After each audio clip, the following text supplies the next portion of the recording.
to build an approach to managing those injuries and keeping the back pain free for the long term. So my favourite analogy, and I'm not sure where it came from, it may be Professor Stuart McGill, I'm not sure, is the idea of bank balance. So you need to think of that bank balance as the amount of work or aggravation your back will tolerate before you start to develop an actual injury. So that injury could just be like a flare-up in pain, or it could actually be like a disc bulge or a herniation or sciatica, whatever it may be, or how it presents itself for you. So with the idea of a bank balance, let's say that the average person needs, just for easy numbers, needs $100 in that bank account to get them through each day, have a little bit in reserve and keep themselves pain-free.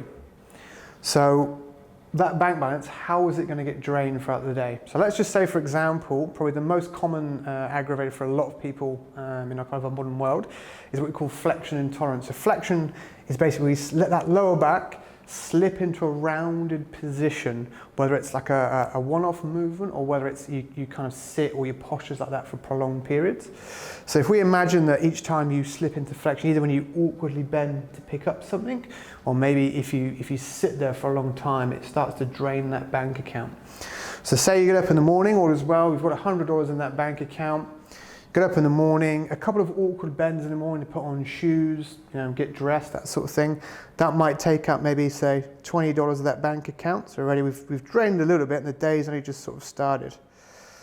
So now, say we go to work, go in the car, or we commute in a horrible position because we haven't got a decent amount of lumbar support, so that back kind of rounds, and probably we're looking at our phone as well, maybe if we're on the commute, hopefully if you're not driving. And again, that takes sort of like another $10 out. And then we're going to sit down at work, sit down at a desk, maybe the chair isn't quite right for us, or we just tend to slouch in our posture. We sit down all day, and then for every minute we sit there, we drain that bank account lower and lower and lower and lower and lower and lower until we sort of get all the way to the end of the day. And maybe, if we're lucky, we've got sort of maybe only $10 left in that bank account, which would be fine if you went straight to bed or let it rest and let it recover and build up again overnight. But let's just say you've got $10 in your bank account, and say on the way home you want to do some shopping, or you've got to help a neighbour move some furniture or something like that, and you have like an awkward bend, you have to go down, pick something up a bit heavy and a bit awkward, and that movement needs $15. But you've only got $10 in that bank account. So we're going to drain to zero, and then we're going to slip into overdraft, and then bang. That's when we have that flare up, that, oh, here we go. Next few days or weeks, we're in trouble now until that bank balance, we can rest the back and let the bank balance start to build up again and let it all start to settle. So if we get the idea of a bank balance, it does a couple of things. One, it helps explain, because more often than not, people have the idea that, my back was fine, but then I just bent over to pick up something small or silly, and it just went bang, and it grabbed, and I didn't understand why. It's because that bank balance was low, and you didn't have enough in the bank balance to do whatever that kind of seemingly small movement was at the time. It just tipped you into overdraft, and that's what set that spasm off and that bit of damage. But also long term, you start to understand that if we're going to be pain-free, there's two things we need to do. One is we need to, with that bank balance, we need to minimize the withdrawals that we make. So if we understand what our aggravators are, because those aggravators are the things that make those withdrawals. So again, it could be awkward bends, sitting with bad posture for a long time. If we start to minimize those things, then we're not going to drain that bank account as quickly as we did before, or nearly as far as we did before. So already we're going to help keep ourselves out of trouble and keep ourselves out of a flare-up by just learning to manage that bank account and not just kind of spending it on stupid things that we can control. But also we understand that maybe at the moment, if you're just trying to get pain-free day to day, you might not even have $100 in your bank account.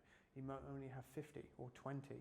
So we know we need to minimize the withdrawals from the aggravators, but then we also need to build that bank balance up so that we've got enough to get you through each day, plus a little bit spare as a safety buffer for times when maybe you're stressed, or you couldn't avoid some aggravators, or tired, didn't sleep well, whatever it may be, we've got a little bit of safety buffer left each day.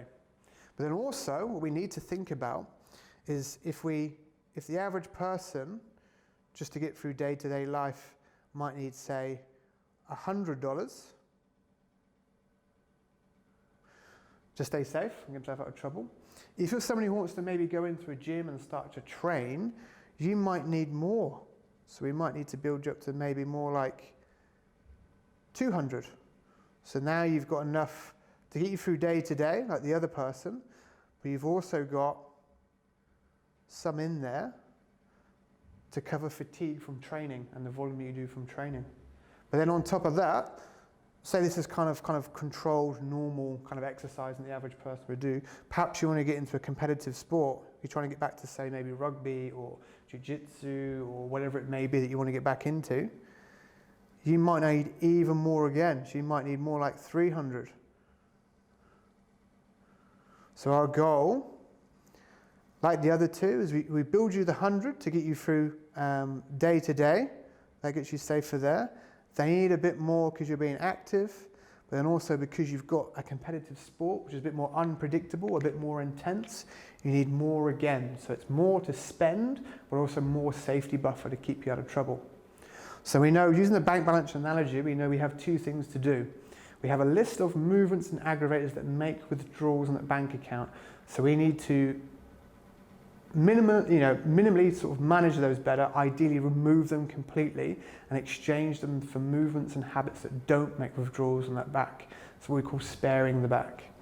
And then the second part of our job is how we approach our rehab and our strength training to help build that bank balance as big as possible so we can do all the things we want to do. We've also got some safety buffer there to keep us out of trouble for when things become unavoidable. Maybe you've gone on long travel, stressed, tired, whatever it may be, and that bank balance is a little bit drained. We know we've got a bit of safety buffer to spare to keep us out of trouble. So the idea of the bank balance is very important for helping explain how we get back injuries and how we deal with issues long term and keep ourselves out of pain long term as well. But if you can get your idea around that, so minimizing withdrawals, building that bank balance as big as possible, then things start to become clear as to how we're going to structure a tailored program for you that's going to help build a pain-free and more robust lower back.